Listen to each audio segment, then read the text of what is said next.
पालकाचं कालवण करूया. काय काय साहित्य लागते ते पहा.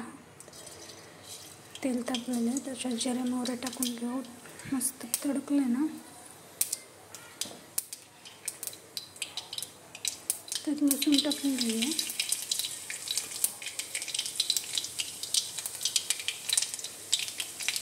थोडासा कांदा टाकायचा, मस्त असं फ्राय करायचं. छान गोल्डन होईपर्यंत आणि गॅसवर शिजवून घ्यायचं, भाजून घ्यायचं.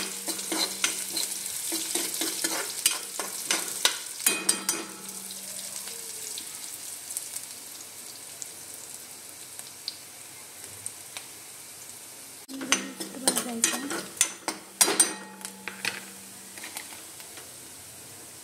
त्यामुळे आता लाल पावडर, धने पावडर, हळद, चवीनुसार मीठ आणि जगभरातले आहे ना तेवढे मसाले टाकून घ्यायचे.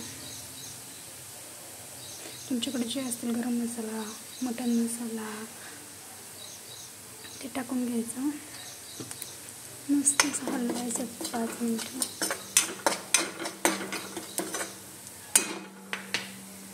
आपण शिजवलेला पालक टाकून घ्यायचा त्याच्यात.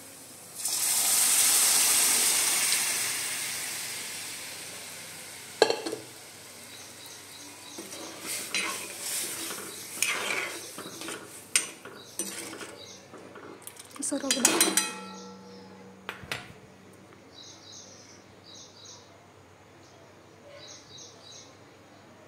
तर फुल गॅस करायचा आणि 2 उकळ्या काढून द्यायची. छान आपला पालक रगडा तयार आहे खाण्यासाठी. तुम्हाला कसा वाटला पालक रगडा मला कमेंट करून नक्की सांगा.